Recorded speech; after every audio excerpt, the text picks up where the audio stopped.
പ്രത്യേകിച്ചും ശബരിമലയുള്ള പോലുള്ള കേസ് രാഷ്ട്രീയ ഇടപെടൽ ഉണ്ടാവാൻ സാധ്യതയുണ്ട്? ഇവരാരും ഞാനടക്കം ജാപ്പാനീസ് പോലീസ് അല്ല, ജാപ്പാനീസ് സിറ്റിസൺസ് അല്ല, സ്കാൻഡിനേവിയൻ പോലീസ് അല്ല. നമ്മൾ ഇവിടുത്തെ കേരള പോലീസിൻ്റെ അല്ലെങ്കിൽ ഇന്ത്യൻ പോലീസിൻ്റെ ഒരു ഭാഗമാണ്. ഇവിടെ ഇതുപോലുള്ള ഇൻ്റർഫിയറൻസ് ഉണ്ട്. ഇങ്ങനെ രാത്രി തലയിൽ മുണ്ടിട്ടുണ്ട് അല്ലെങ്കിൽ ഒരു പർദ്ദ എന്തെങ്കിലും ഇട്ടുകൊണ്ട് വന്നിട്ട് ലൈറ്റും എല്ലാം ഓഫ് ചെയ്തിട്ട് മുരാരി ബാബുവും ഉണ്ണികൃഷ്ണനും കൂടെ ഇതെന്ത് തലയെഴുത്ത് സ്ക്രൂ ഡ്രൈവറും എല്ലാം കൊണ്ടുവന്ന് തലയിലെടുത്ത് വെച്ചുകൊണ്ട് പോയോ?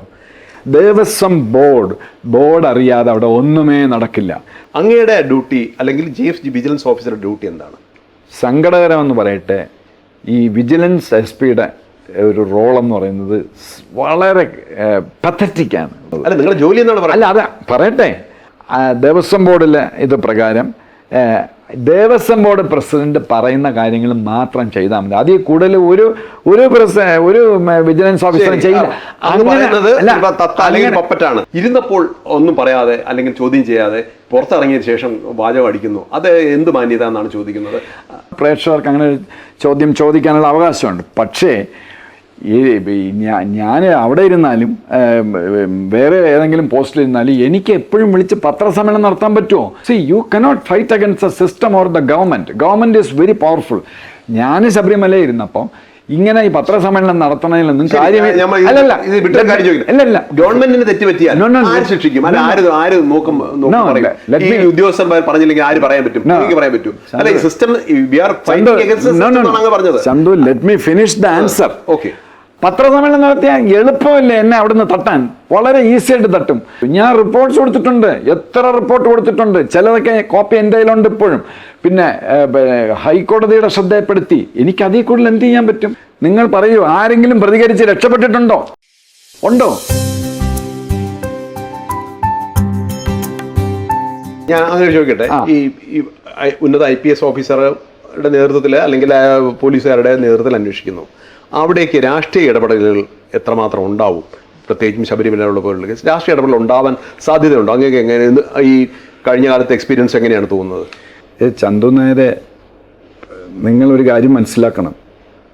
ഇവരാരും ഞാനടക്കം ജാപ്പാനീസ് പോലീസ് അല്ല, ജാപ്പാനീസ് സിറ്റിസൺസ് അല്ല, സ്കാൻഡിനേവിയൻ പോലീസ് അല്ല. നമ്മൾ ഇവിടുത്തെ കേരള പോലീസിൻ്റെ അല്ലെങ്കിൽ ഇന്ത്യൻ പോലീസിൻ്റെ ഒരു ഭാഗമാണ്. ഇവിടെ ഇതുപോലുള്ള ഇൻ്റർഫിയറൻസ് ഉണ്ട്, ഒരു സംശയം വേണ്ട. ഇല്ലെങ്കിൽ നിങ്ങൾ പറയൂ. ഇതുവരെ ദേവസ്വം ബോർഡിൽ ഞാൻ ചോദിക്കട്ടെ, ഇങ്ങനെ രാത്രി തലയിൽ മുണ്ടിട്ടുണ്ട് അല്ലെങ്കിൽ ഒരു പർദ്ദ എന്തെങ്കിലും ഇട്ടുകൊണ്ട് വന്നിട്ട് ലൈറ്റും എല്ലാം ഓഫ് ചെയ്തിട്ട് മുരാരി ബാബുവും മറ്റേ ഉണ്ണികൃഷ്ണനും കൂടെ ഇതെന്ത് തലയെഴുത്ത് സ്ക്രൂ ഡ്രൈവറും എല്ലാം കൊണ്ടുവന്ന് തലയിലെടുത്ത് വെച്ചുകൊണ്ട് പോയോ? അതെങ്ങനെ അവർക്ക് വന്ന് കയറി എടുക്കാൻ പറ്റുമോ? അപ്പം ഇതിന് ഉത്തരവാദപ്പെട്ട ദേവസ്വം ബോർഡും അതിൻ്റെ മുകളിൽ ആരെങ്കിലും ഉണ്ടോയെന്ന് വെച്ചാൽ ഐ ഡോണ്ട് നോ. പക്ഷെ ദേവസ്വം ബോർഡുണ്ട്. ഞാൻ അവിടെ ജോലി ചെയ്തതാണ്. ദേവസ്വം ബോർഡ് അറിയാതെ നേരത്തെയുള്ള ദേവസ്വം ബോർഡ് പ്രസിഡന്റുമാർക്ക് ഉത്തരവാദിയം ഒരു സംശയമുണ്ട്. ദേവസ്വം ബോർഡ് പ്രസിഡന്റും അതിന് എത്ര മെമ്പർമാരുണ്ടെന്നുള്ളത് എനിക്കറിഞ്ഞൂടാ. ദേവസ്വം ബോർഡ് അറിയാതെ അവിടെ ഒന്നുമേ നടക്കില്ല. ദേവസ്വം ബോർഡ് അറിയാതെ മുരാരി ബാബുവും ചെയ്യില്ല. പിന്നെ ഒരു ഉദ്യോഗസ്ഥനും ദേവസ്വം ബോർഡിലെ ഒരു ഉദ്യോഗസ്ഥനും ചീഫ് വിജിലൻസ് ഓഫീസർ ദേവസ്വം ബോർഡായിട്ട് നിന്നല്ലേ? അങ്ങയുടെ ഡ്യൂട്ടി അല്ലെങ്കിൽ GFG വിജിലൻസ് ഓഫീസറുടെ ഡ്യൂട്ടി എന്താണ്? അവിടെ ചെയ്യുന്ന കാര്യങ്ങൾ എന്താണ്? ശരിക്കും ചോദിച്ചു കഴിഞ്ഞാൽ ചന്തു ചോദിച്ചത് വളരെ പെർട്ടിനൻറ്റ്, വളരെ എഫക്റ്റീവായിട്ടുള്ള ക്വസ്റ്റ്യനാണ്. സങ്കടകരമെന്ന് പറയട്ടെ, ഈ വിജിലൻസ് SP-യുടെ ഒരു റോളെന്ന് പറയുന്നത് വളരെ പത്തറ്റിക്കാണ്. കാര്യം എന്ന് പറഞ്ഞാൽ ദേവസ്വം ബോർഡ് പ്രസിഡന്റ് 2ാം ക്ലാസ്സും ഗുസ്തിയും പാസ്സായി വരുന്ന യുവമാരാണ് എൻ്റെ CR എഴുതുന്നത്, ACR എഴുതുന്നത്. അല്ല, നിങ്ങളുടെ ജോലി എന്നാണ് പറയുന്നത്. അല്ല, അതാ പറയട്ടെ. അപ്പോൾ ഈ Devaswom board chief vigilance officer എന്ന് പറയുന്ന ഒരാൾക്ക് അവരുടെ നിയമപ്രകാരം ദേവസ്വം ബോർഡിലെ ഇത് പ്രകാരം ദേവസ്വം ബോർഡ് പ്രസിഡന്റ് പറയുന്ന കാര്യങ്ങൾ മാത്രം ചെയ്താൽ മതി. അതിൽ കൂടുതൽ ഒരു വിജിലൻസ് ഓഫീസറും ചെയ്യില്ല. അങ്ങനെ അതിന് വിരുദ്ധമായി എനിക്ക് പക്ഷേ അന്നിരുന്ന സ്പെഷ്യൽ കമ്മീഷണറായ ജഡ്ജ് എന്നെ സപ്പോർട്ട് ചെയ്തിരുന്നു. പക്ഷേ ഞാൻ ചെയ്യാൻ തയ്യാറാണെങ്കിൽ എന്നെ സ്പെഷ്യൽ കമ്മീഷണർ എന്നെ എൻഡോഴ്സ് ചെയ്യുള്ളൂ. അതുകൊണ്ടാണല്ലോ അതിന് മുമ്പ് നടക്കാത്തത്. ഞാനും എൻ്റെ SI പ്രശാന്തും കൂടെ അവിടെ ഒരുപാട് കാര്യങ്ങൾ ദേവസ്വം ബോർഡിന് ഇഷ്ടമല്ലാത്ത രീതിയിൽ ദേവസ്വം ബോർഡിൻ്റെ നിന്ന് എഴുതി വാങ്ങാതെ ഞങ്ങൾ അയ്യപ്പൻ്റെ സമ്പത്ത് മോഷ്ടിക്കുന്നതിന് തടയിട്ടു. അത് ഞങ്ങൾ ചെയ്തതാണ്. ഞങ്ങൾക്കറിയാൻ ഞങ്ങളെ അടിച്ച് കളയുമെന്ന്. അത് തന്നെ സംഭവിച്ചു. അപ്പോൾ ഈ വിജിലൻസ് SP ഇപ്പോഴത്തെ അവിടുത്തെ നിയമപ്രകാരം ഒന്നും ചെയ്യാൻ പറ്റില്ല. He has no jurisdiction. അതാണ് അതിനകത്തുള്ള സങ്കടകരം, പത്തറ്റിക് ആയിട്ടുള്ള കാര്യം.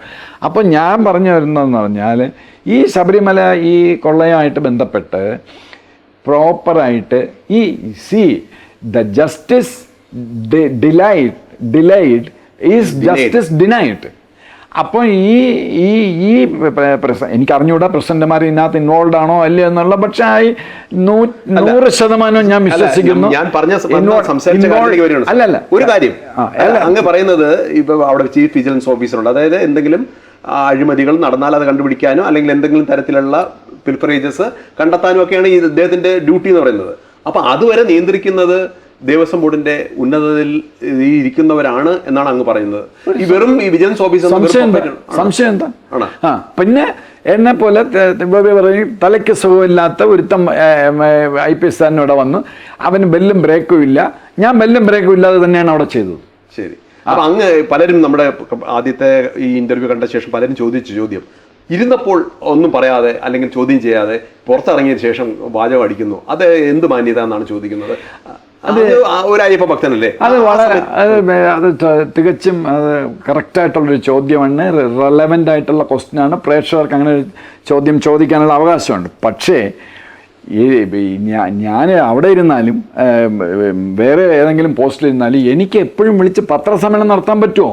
ഇപ്പം നടത്തിയില്ലേ ഡോക്ടർ ഹാരിസ്, അതിസത്യസന്ധനായ അങ്ങേയറ്റത്ത് അപ്രൈറ്റ് ആയിട്ടുള്ള, അല്ലെങ്കിൽ ഒരു B അശോക് IAS, പ്രശാന്ത്, അവരെല്ലാം നടത്തിയില്ല. എന്നിട്ട് എന്താ സംഭവിച്ചു? You cannot fight against the system or the government is very powerful. ഞാൻ ശബരിമല ഇരുന്നപ്പോൾ ഇങ്ങനെ ഈ പത്രസമ്മേളനം നടത്തണതിലൊന്നും കാര്യമേ ഗവൺമെന്റിന് തെറ്റുപറ്റിയാൽ ശിക്ഷിക്കും. ഉദ്യോഗസ്ഥന്മാർ പറഞ്ഞില്ലെങ്കിൽ ആര് പറയാൻ പറ്റും? പറയാൻ പറ്റും. Chandu, let me finish the answer. Okay, ഞാൻ അവിടെ ഇരുന്നിട്ട് എന്ത് ചെയ്തു എന്നുള്ളതിൻ്റെ ഉത്തരം എനിക്ക് തരണ്ടേ? അപ്പം ഇങ്ങനെയൊന്നും ചെയ്യാൻ പറ്റില്ല. പക്ഷെ ഞാൻ എന്ത് ചെയ്തെന്ന് പറഞ്ഞാൽ ഒരു പത്രസമ്മേളനം നടത്താതെ, അത് പത്രസമ്മേളനം നടത്തിയാൽ എളുപ്പമല്ലേ എന്നെ അവിടുന്ന് തട്ടാൻ? വളരെ ഈസി ആയിട്ട് തട്ടും.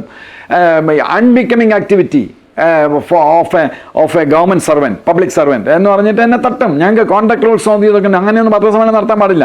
എനിവേ, ഞാൻ ചെയ്തതെന്ന് പറഞ്ഞു കഴിഞ്ഞാൽ I kept on doing, I continue to do whatever I could do. അത് ചെയ്തു, ഇത് ചെയ്തു, മറ്റോ ചെയ്തു, കെപ്റ്റ് ഓൺ സെൻഡിങ് റിപ്പോർട്ട്സ്. ഞാൻ നേരത്തെ പറഞ്ഞല്ലോ, നമ്മൾ തവളകളാണ്. നമുക്ക് മഴ പെയ്യിക്കണമെങ്കിൽ ദേവസ്വം ബോർഡും പിന്നെ അതിൻ്റെ മുകളിലുള്ള ആളുകളുമാണ്.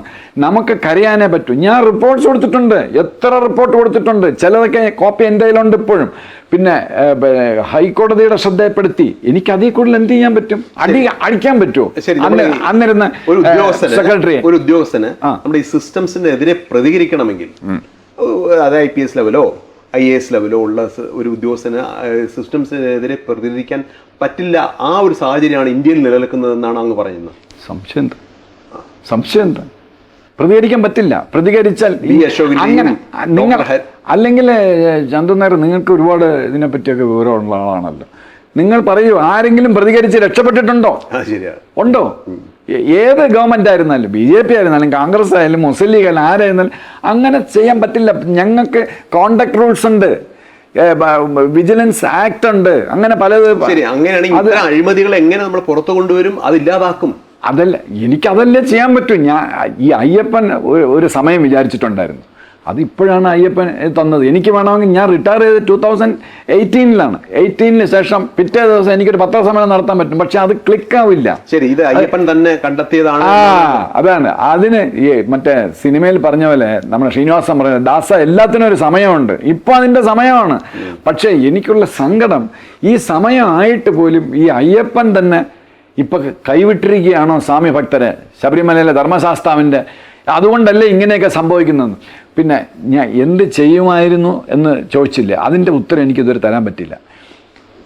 എന്തുകൊണ്ട് ഞാൻ ഇന്ന് ഇവിടെ നമ്മൾ തമ്മിൽ ഈ ചർച്ചയെ വേണ്ട എന്ന് ഞാൻ തീരുമാനിച്ചതാണ്. പിന്നെ ഞാൻ വിചാരിച്ചു ചിലപ്പോൾ ഇതെൻ്റെ ഒരു ശബരിമലയെ പറ്റിയുള്ള ഒരു ലാസ്റ്റ് മിഷനായിരിക്കും. ഒരു അറ്റംപ്റ്റ് നടത്തി നോക്കാം, ലാസ്റ്റ് ഡിച്ച് അറ്റംപ്റ്റ്. ഇനി ഞാൻ ഒരു ശബരിമലയെ പറ്റി ഒരു ഡിസ്കഷനും ഞാൻ വരുന്നില്ല, കാരണം ഞാൻ അതിൽ കാര്യമില്ല. അപ്പോൾ എന്തുകൊണ്ട് എനിക്ക് പ്രതിഷേധമുണ്ടായി, എനിക്ക് ഒരുപാട് സങ്കടമുണ്ടായി എന്നുള്ളതിൻ്റെ കാരണങ്ങൾ സിസ്റ്റം, ഞാൻ ആരെന്ന് പറയുന്നില്ല, system is for the perpetrators. അമ്പലക്കള്ളന്മാരുടെ കൂടെയാണ് സിസ്റ്റം. അതുകൊണ്ടാണ് ഇതിങ്ങനെ ഒച്ച എഴയുമ്പോൾ ഇങ്ങനെ നിഴഞ്ഞഴിഞ്ഞു പോകണത്. ഇപ്പം ചന്തു നേരത്തെ ചോദിച്ചല്ലോ, അതിങ്ങനെ ഓരോരുത്തരായിട്ട് കസ്റ്റഡി എടുത്ത് ചോദിച്ചുകൊണ്ടിരിക്കണോ? അങ്ങനെയൊന്നും അല്ല. ഞാൻ ഈ അധികാരപ്പെട്ട സ്ഥാനങ്ങളിലുണ്ടായിരുന്നെങ്കിൽ ആദ്യം ഞാൻ ചെയ്യുന്നത്, ചിലപ്പോൾ എന്നെ ചിലർ പുറത്താക്കുമായിരിക്കും, ആയിക്കോട്ടെ, ഞാൻ ഒരാഴ്ച ചെയ്തെങ്കിൽ ചെയ്തത് തന്നെ. ഈ 10-20 സസ്പെക്ട്സ് ശബരിമല കൊള്ളയിൽ ആയിട്ട് എല്ലാവർക്കും അറിയാം, നാട്ടുകാർക്ക് വരെ അറിയാം ആരൊക്കെയാണ് ഇതിനകത്ത് സസ്പെക്ട്സ് എന്നുള്ളത്. അത് അവർ ഉണ്ടോ ഇല്ല എന്നുള്ള തെളിവ് പിന്നെ വയ്ക്കും. ഈ തെളിവ് വേണ്ടേ? അതിന് ഞാൻ ലോക്കൽ പോലീസിന് അല്ലെങ്കിൽ SIT വിജിലൻസിനെ പോലെ വാർഡൊന്നും വായിക്കണ്ട, അങ്ങ് ഇടിച്ചങ്ങ് കയറും. ഇവന്മാരുടെ എല്ലാം വീട്ടിൽ 20 പേരുടെ വീട്ടിലും ഞാൻ കയറിയാണ്. ഞാൻ കയറി തറവായിട്ട് സെർച്ച് ചെയ്തിരുന്നെങ്കിൽ നമുക്ക് ഒരുപാട് ഡോക്യുമെൻറ്റ്സ്, ഗൾഫിൽ ഇൻവെസ്റ്റ് ചെയ്തിരിക്കുന്നത്, പിന്നെ വ്യവസായം തുടങ്ങിയിരിക്കുന്നത്, അല്ലെങ്കിൽ മഹാരാഷ്ട്രയിൽ ഇൻവെസ്റ്റ് ചെയ്തിരിക്കുന്നത്, ഈ പൈസയൊക്കെ കൊണ്ട് അങ്ങനെ അതല്ലേ ചെയ്യാൻ പറ്റൂ. അതിൻ്റെ ഡോക്യുമെൻറ്റ്സ് എല്ലാം നമുക്ക് കിട്ടിയേനെ. ഇപ്പം നമുക്ക് ചില മണ്ടന്മാരാണെങ്കിൽ ചില വീട്ടിൽ തന്നെ ഇതൊക്കെ വെച്ചേക്കും, അതെല്ലാം കിട്ടുമായിരുന്നു. അതെല്ലാം പോയി. ഇനി ഇവരെയൊക്കെ ക്വസ്റ്റ്യൻ ചെയ്തിട്ട്, അതുപോലെ തന്നെ എനിക്ക് ചിരി വന്നുപോയി. 2 കാര്യമാണ് എനിക്ക് ചിരി വന്നത്. ഒന്ന്, ദേവസ്വം ബോർഡ് വിജിലൻസ് SP അദ്ദേഹം ഒരു SIയും കാണും, അല്ലെങ്കിൽ ഒരു CIയും കാണും. ഇവരെ ചുമതലപ്പെടുത്തിയിരിക്കുകയാണ് ഇനി മേജർ ക്ഷേത്രങ്ങളിൽ അഴിമതിയെല്ലാം അവരന്വേഷിക്കട്ടെ. അവർക്ക് എന്ത് ചെയ്യാൻ പറ്റും? ഒരു അമ്പലത്തിലെ പോലും അവർക്ക് ഇത്രയും സ്റ്റാഫ് പോരാ. അതൊന്ന്, എനിക്ക് ചിരി വന്ന്. രണ്ടാമത് ഞാൻ ചിരിച്ചു പോയത്, ചിരിച്ചവസാനം എനിക്ക് വയറുവേദന എടുത്തു എന്ന സംശയമുണ്ട്. അതായത് എനിക്കത് ഒരിക്കലും എനിക്ക് ദഹിച്ചിട്ടില്ല. SIT എഴുതി ചോദിച്ചിരിക്കുകയാണ് മറ്റേ വിജയമാല്യയുടെ അതിൻ്റെ ഡോക്യുമെന്റ്സ് പ്ലീസ് ഒന്ന് തരുമോ? സംശയം എന്തെന്ന്, what prevented them from barging in to the Devaswom board office and at the residences and to seize the documents? എന്താ ഇവരെ കൂടിപ്പോയാൽ മാറ്റും, അത്രയല്ലേ ഉള്ളൂ. മാറ്റിയ എന്താണെന്ന് വെച്ചാൽ ചെയ്യട്ടെ, നമുക്ക് ചെയ്യാവുന്നത് നമ്മൾ ചെയ്യും. അപ്പം ഞാൻ ശബരിമലയിൽ ഇരുന്നപ്പോൾ എനിക്ക് ചെയ്യാവുന്നത് ഞാൻ ചെയ്തു, അതിൽ കൂടുതൽ പറ്റില്ല. അപ്പം ഇതേപോലെ ദേവസ്വം ബോർഡിൻ്റെ അടുത്ത് എഴുതി ചോദിക്കുകയാണ്. എഴുതി ചോദിച്ചപ്പോൾ എന്താ പറ്റിയത്? ഞാൻ മനസ്സിലാക്കിയത്, പത്രങ്ങളിൽ കണ്ടത്, അങ്ങനെ ഒരു ഡോക്യുമെന്റ് ഇവിടെ ഇല്ലേ, അത് വിജയമാല്യ ചെയ്ത, അങ്ങനെ ഒരു സാധനമില്ല, തപ്പിയിട്ട് കണ്ടില്ല എന്ന് പറഞ്ഞത്. I don't know whether it is true or not. എന്നിട്ട് പിന്നെ വീണ്ടും കടുപ്പിച്ച് കാണും. കടുപ്പിച്ചപ്പോഴാണ് എന്തിനാ ഇങ്ങനെ കടുപ്പിക്കാനും നോക്കാൻ ഇടിച്ച് കയറി. ഞാൻ പറഞ്ഞ പോലെ എന്തുകൊണ്ട് സീസ് ചെയ്തില്ല ദേവസ്വം ബോർഡ് ഓഫീസിൽ, ഇവന്റെ വീട്ടിലോ അല്ലെങ്കിൽ എവിടെയെങ്കിലും കാണും. ഇതൊക്കെ വീട്ടിലാണോ കൊണ്ടുവയ്ക്കണം? ഈ മിനിറ്റ്സും ഇത് കഴിഞ്ഞതിന് ശേഷം ഒരിടത്തും റെയ്ഡ് നടത്തിയായിട്ടുള്ള ഇല്ല, റെയ്ഡ് നടത്തില്ല. ഇനി റെയ്ഡ് നടത്തിയിട്ട് എന്താ ചെയ്യാന്? ഇവര് വേറൊരു കാര്യം ആലോചിക്കണം. ഞാനത് ആദ്യമേ പറഞ്ഞിട്ടുണ്ട്. ഞാൻ ഈ ഒരുപാട് ആന്റി കറപ്ഷൻ ഏജൻസീസിനെതിരായിട്ട് അവിടുത്തെ അഴിമതിക്കാരെ, അതായത് കസ്റ്റംസ് കളക്ടർ എന്ന് പറഞ്ഞാൽ IG-യുടെ റാങ്കാണ്, IG ഓർ സീനിയർ IG-യുടെ റാങ്കാണ്. അങ്ങനെയുള്ള ആളുകൾക്കെതിരായിട്ട് ഞാൻ പരസ്യമായിട്ടും രഹസ്യമായിട്ടും അന്വേഷണം നടത്തിയിട്ടുണ്ട്. എന്നിട്ട് കസ്റ്റംസിലെ ഇൻസ്പെക്ടർ, ഞാനിത് പറയാനെന്ന് പറഞ്ഞാൽ എന്നാലേ അത് പ്രേക്ഷകർക്ക് മനസ്സിലാവുള്ളൂ. കസ്റ്റംസ് ഇൻസ്പെക്ടർ എന്ന് പറഞ്ഞാൽ ചുമ്മാ അങ്ങനെ എഴുതി നമ്മുടെ PSCയിൽ എഴുതി കയറുന്ന പോലെ ഒന്നുമല്ല, വെരി ടഫ് എക്സാമാണ് കസ്റ്റംസ് ഇൻസ്പെക്ടേഴ്സ് എക്സാം എന്ന് പറഞ്ഞാൽ. അത് അവർ സിവിൽ സർവീസ് കിട്ടാതെ അവർ ഇതിനകത്ത് എഴുതി ഒക്കെ കിട്ടുന്നതാണ്. അപ്പോൾ അവരെയാണ് ഞാൻ ക്വസ്റ്റ്യൻ ചെയ്തിട്ടുള്ളത്. അപ്പോൾ എനിക്ക് മനസ്സിലായി അവർ സൂപ്പർ ഇൻ്റലിജൻ്റ് ആണ്. ഇവരുടെ അഴിമതി പിടിക്കണമെങ്കിൽ നമ്മൾ അതിനേക്കാളും ബുദ്ധി കാണിക്കുകയും വിവരം വേണം എന്ന് എനിക്ക് മനസ്സിലായി. അപ്പം അങ്ങനെയുള്ളവരുടെ ആയിട്ട് ഡീൽ ചെയ്തിട്ടാണ് ഞാൻ ഈ ദേവസ്വം ബോർഡിൽ ചെന്നത്. അപ്പോൾ ദേവസ്വം ബോർഡിനെ പറ്റി എനിക്കൊരു അണ്ടർ എസ്റ്റിമേഷനാണ്, സാധുക്കളാണ്. പക്ഷേ ഇതുവരെ ഞാൻ ജോലി ചെയ്തിട്ടുള്ള അഴിമതിക്കാരന്മാർക്കെതിരായിട്ടുള്ള ഇതുമായിട്ട് ബന്ധപ്പെട്ട് ഞാൻ ആലോചിക്കുമ്പം ഞാൻ കണ്ടിട്ടുള്ള സൂപ്പർ ഇൻ്റലിജൻ്റ് അഴിമതിക്കാരായ ഉദ്യോഗസ്ഥന്മാരാണ് ശബരിമലയിൽ ഇരിക്കുന്നത്. എല്ലാവരും ഞാൻ പറയുന്നില്ല, 10% സാധുക്കൾ അതിനകത്ത് കാണും. 90%. ഉദാഹരണം ഇപ്പൊ മുരാരി ബാബുവിന് ഇതിനകത്ത് പങ്കുണ്ടെങ്കിൽ വേറൊരു കാര്യം, ഭയങ്കര മിടുക്കന്മാരും ഭയങ്കര അഴിമതിക്കാരെ പോസ്റ്റ് ചെയ്യുള്ളൂ ഇങ്ങനെയൊക്കെയുള്ള സ്ഥലത്ത്. മന്ദബുദ്ധിയാണെങ്കിൽ അവരൊന്നും ഇവിടെ വരില്ല. പോസ്റ്റ് ചെയ്യുന്നവരെന്ന് ഇവൻ നമുക്ക്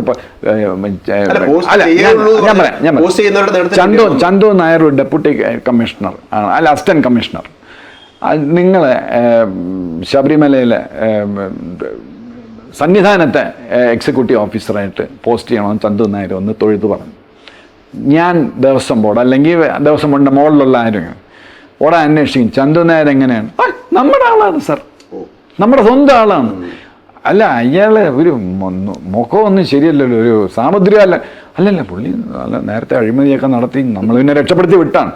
അപ്പം അഴിമതി നടത്തി നല്ല തഴക്കവും പഴക്കവും വന്ന് മോഷ്ടിക്കാനും മോഷ്ടിച്ചാൽ മാത്രം പോരാ, ഷെയർ ചെയ്യാനും മിടുക്കന്മാരായിട്ടുള്ളവരെ മാത്രമേ അവിടെ ഇതുപോലുള്ള പോസ്റ്റ് കൊണ്ടുവരുള്ളൂ. ഒരിക്കലും ഇന്നേ വരെ എനിക്ക് എൻ്റെ ഒരു ഓർമ്മയിൽ ഞാൻ പറയുകയാണ്, രാധാകൃഷ്ണൻ എന്ന് പറഞ്ഞൊരു ഡെപ്യൂട്ടി കമ്മീഷണർ അവിടെ ജോലി ചെയ്തിരുന്നു ഞാൻ അവിടെ ഉണ്ടായിരുന്ന സമയത്ത്. ആ രാധാകൃഷ്ണൻ, പിന്നെ ഒരു സതീഷ് എന്നാണ് തോന്നുന്നത്, അദ്ദേഹം ലീഗൽ ഓഫീസറായിരുന്നു.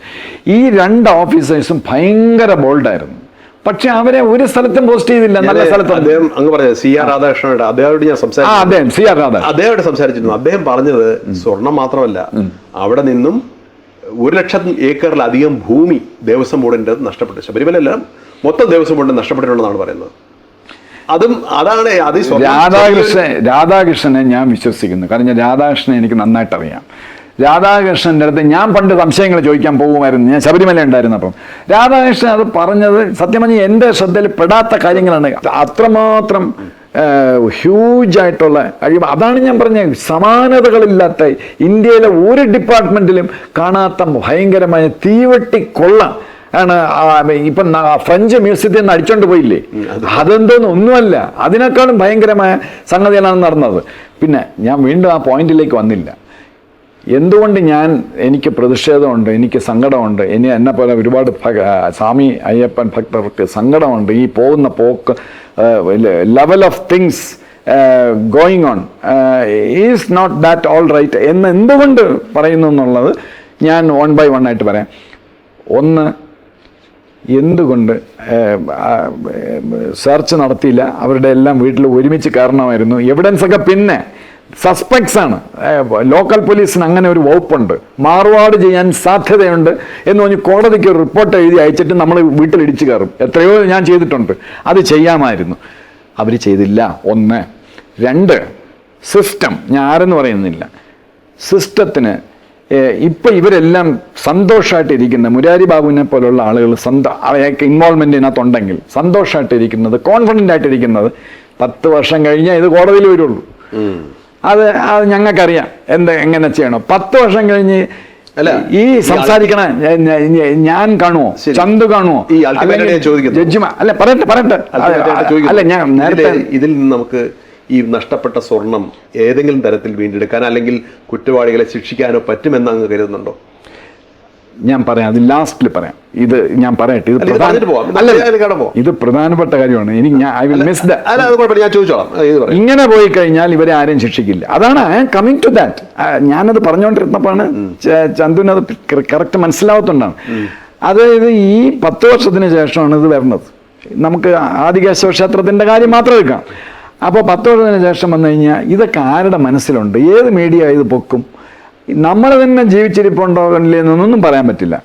ജഡ്ജിമാരെ 5 വർഷത്തിനകത്ത് റിട്ടയർ ചെയ്ത് പോകും, ഹൈക്കോടതി ജഡ്ജി ആയിരുന്നാലും ആരായിരുന്നാലും. അപ്പോൾ എവ്രി വൺ വിൽ ലൂസ് അതാണ് ഈ ടൈം. അത് ഈ ടൈം ഫാക്ടർ അത് അവർക്കറിയാം. ഈ കള്ളന്മാർക്ക് ടൈം ഫാക്ടർ അറിയാം. അപ്പം ഇതെല്ലാം ഒഴിവാക്കാൻ വേണ്ടി എനിക്ക് ആത്മാർത്ഥമായിട്ട് ഈ സിസ്റ്റത്തിൽ എനിക്ക് എന്ത് ചെയ്യാൻ പറ്റും, എനിക്ക് അധികാരം ഉണ്ടായിരുന്നെങ്കിൽ ഞാൻ ഇമ്മീഡിയറ്റ് ആദ്യം ചെയ്യുന്നത് ടെമ്പിൾ തെഫ്റ്റ് സ്ക്വാഡ് എന്ന് പറഞ്ഞ ഒരു സാധനം നമുക്ക് ക്രൈംബ്രാഞ്ചിലുണ്ട്. അത് ചതഞ്ഞ് കിടക്കുകയാണ്.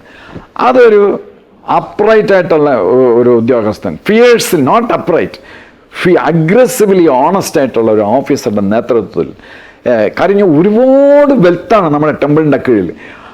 ഈ ടെമ്പിൾ തെഫ്റ്റ് അന്വേഷിക്കാനായിട്ട് ഒരു ക്രൈംബ്രാഞ്ചിലോ അല്ലെങ്കിൽ ഒരു സ്പെഷ്യൽ ഇൻവെസ്റ്റിഗേഷൻ ടീമോ ഹൈക്കോടതി എടുത്തൊന്നും ചോദിക്കേണ്ട കാര്യമില്ല. ഇത് ഗവൺമെൻറ്റിന് ചെയ്യാം. അത് ഞാൻ ചെയ്യുമായിരുന്നു, എനിക്ക് അധികാരം ഉണ്ടായിരുന്നെങ്കിൽ. ഇമ്മീഡിയറ്റ് ഞാൻ കോൺസ്റ്റിറ്റ്യൂട്ട് ചെയ്യും. അപ്പം അതുകൊണ്ട് പിന്നെ അതിൻ്റെ കൂട്ടത്തിൽ ഒരു ഫാസ്റ്റ് ട്രാക്ക് കോടതി, ഈ ടെമ്പിൾ തെഫ്റ്റ്സ് മാത്രം അന്വേഷിച്ച് അമ്പലക്കള്ളന്മാർക്ക് വേണ്ടി മാത്രമുള്ള ഒരു കോടതി ഞാൻ ഫോം ചെയ്തേനെ. അങ്ങനെ ഫോം ചെയ്താൽ ചിലപ്പോൾ ഹൈക്കോടതിയുടെ പെർമിഷൻ വാങ്ങിക്കേണ്ടി വരും. ചെയ്താൽ ഇവന്മാരെല്ലാം ഒന്ന് കിടുങ്ങും, ഈ അമ്പലക്കള്ളന്മാർ. എന്താണെന്ന് വെച്ച് കഴിഞ്ഞാൽ ഈ കേസുകളെല്ലാം 3 വർഷത്തിനകത്ത് ശിക്ഷ വരും. 3 വർഷത്തിന് ട്രയൽ നടത്തി 3 വർഷത്തിനകത്ത്. നമ്മൾ ചില ബലാത്സംഗ കേസിൽ അതിജീവിത നമ്മൾ ഫാസ്റ്റ് ട്രാക്ക് അല്ലെങ്കിൽ അമ്പലക്കൊള്ളയ്ക്ക് വേണ്ടി മാത്രം.